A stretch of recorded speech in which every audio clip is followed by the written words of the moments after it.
Y'all can keep it. Anybody else in 160 Harmon want it? Y'all can take it. I don't give a fuck because they're not raising my rent. We living in a low income fucking in a building, low income, and that's where it's stable. It was a contract that set forth for us to be able to stay at these grounds. It can raise, but to a certain percentage. Now y'all want to raise it over? We can't afford it. What the fuck are y'all trying to push us into where? In the fucking grave? Are y'all people crazy? Do y'all renovations and leave our fucking rent alone. I got one question. Do y'all renovations and leave our rent alone? Otherwise, we don't want it. Is it okay if we refuse it? Yes, we don't want it. It's my apartment. I don't want no renovations. Also, why are we having these meetings at 3 p.m. to tailor your schedule and not allowing opportunity for the other tenants to join this meeting? Others at work and stuff, and they can't be a part of it. Sneaky, grimy shit. Y'all do so much underhanded, grimy, disrespectful shit. Y'all slap shit. Y'all be slapping us in our face. Y'all, they do us wrong. One time. I got one question. My question is, I spend money in my apartment. I fix my own apartment. I don't need to do renovation because I'm fixing my own because I'm waiting too long till my apartment get fixed. Yes, and now you spend his money, you want to come destroy it. I have to still agree with the renovation. So if there, we can deal each, Brian, let me know if I'm wrong here, but if a tenant has, if the inside of a tenant's apartment does not need a renovation, or if there's things that they want to keep, we can deal with that on a case-by-case basis. Right, look at protocol. Ryan, repeat that question. The question was, if I've done, the gentleman said that he had done his own renovations in his apartment that he wants to keep. He doesn't want the renovation to since he's already done the upgrades.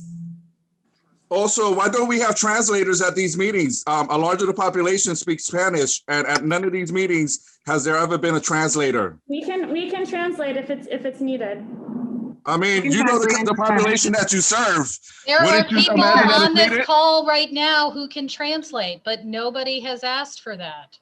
So can we get to answer? We don't need to ask for it. You know the population you serve. You know you're in Bushwick, Brooklyn. Some things you don't have to ask. It's common sense. But I see common sense is not common. Translators for Spanish. Yeah, there are multiple people on this call who can do that. But, you know, we haven't actually answered like the last 3 questions that were asked by tenants because Emily keeps getting cut off as she's trying to answer. And I know a lot of people have questions, but it's not really fair to the tenants who've asked questions unless we actually get to answer them, right? The lady who had a question, and I'm sorry, I don't know your name, about the rents. We never got a final response from Emily. That was Laura. That was Laura. Laura, thank you. Yeah. Yeah. So I would like for Laura's question to actually finally get answered. Thank you.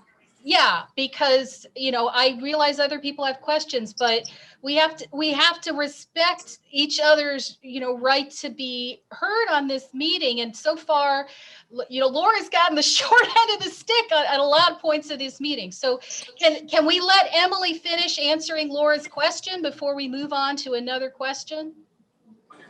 I would appreciate it if it get answered. Yes, thank you. Thank you.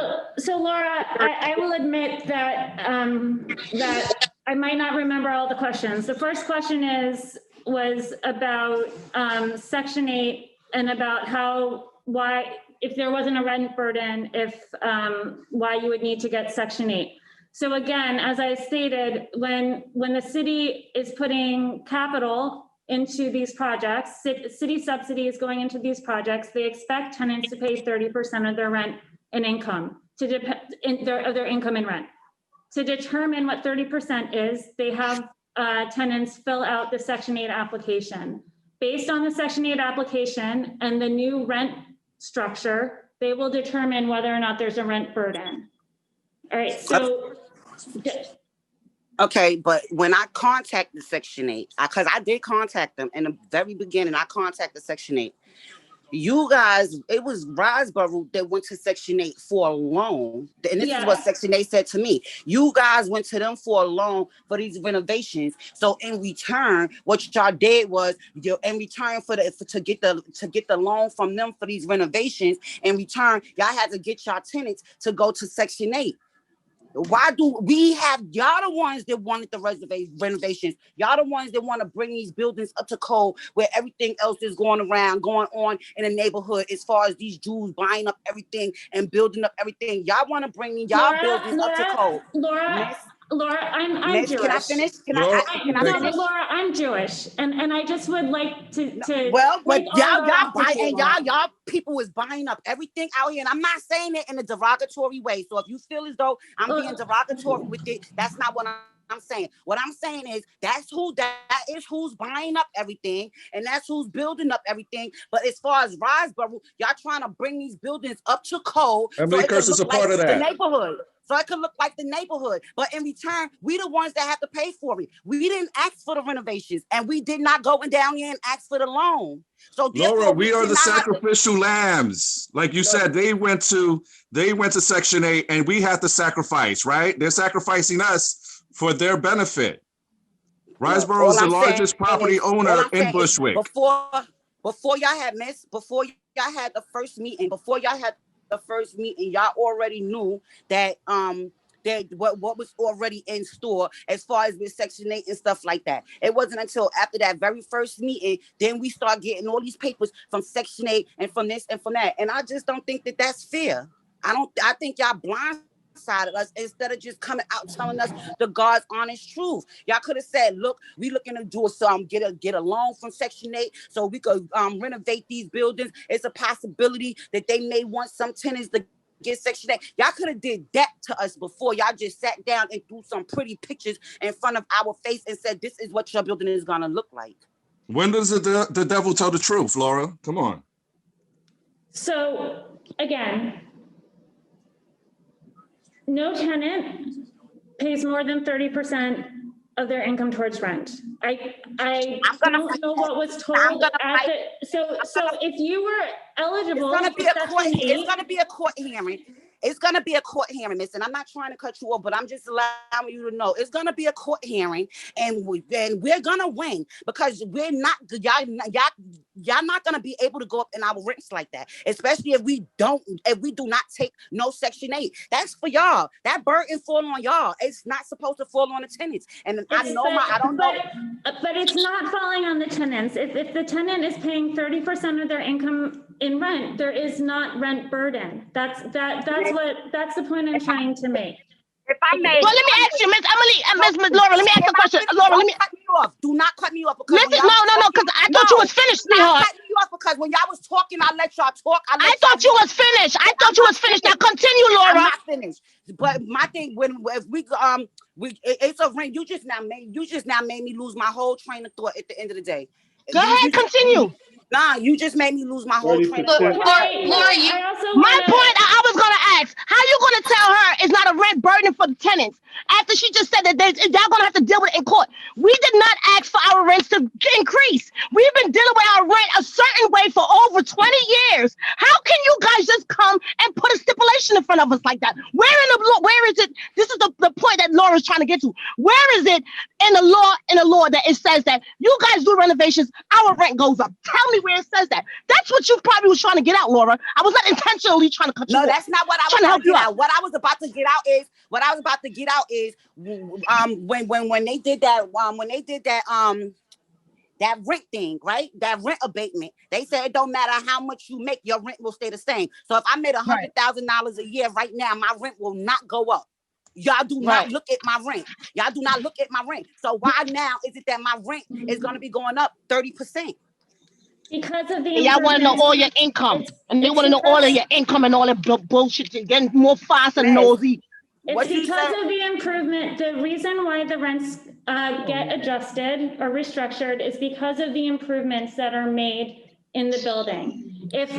However, because there is subsidy that is coming into the buildings, there is a limit on the impact on the tenants. Well, but if- that's wait, y'all wait, subsidy. let me That's y'all, let but me Let him finish. finish, let him Let me finish. go ahead, finish. All right, go ahead, I'm listening. Let me finish. Uh-huh. In other situations, this level of capital investment in other buildings, this level of capital investment would cause an increase in rents that the tenants would be responsible for, regardless of income, regardless of what your income is. In this situation, These are not improvements. These are repairs that were neglected, not Can you improvements. please These let are her violations finish? that were never addressed or rectified or remedied. Okay, stop calling these improvements and trying to bamboozle us. You ain't improved shit. Can Okay, you you're repairing, please let which I her was supposed to finish? repair. What is the point of these meetings if we're just going to keep interrupting each other? Miss, I You're gotta asking for interrupt these lies. answers. I gotta interrupt these lies and call it out for what the fuck it is. Yeah. But Please. if we already know what it is at the end of the day, you could just go ahead and let them finish talking. Because and you just now said what you said, we already know what us as the tenants. No, we already know Emily what it still is. did not get to finish. This is her Go ahead. third chance to finish answering the question that was asked a long time ago. So if we can ask for like a bare minimum of respect for each other, Please. that's the only way to make these meetings have a point, right? If it's just to talk over each other, why do this? There's really no point. If there is an absolute consent and agreement that we want to hear each other out, that means you let people finish their sentences, all right? And we can have as many meetings as we need to so people get a chance to be heard. That is the whole point of why this team is here today and why they are sitting and they are hearing this and taking notes and listening. But the only opportunity to answer is if you let them finish.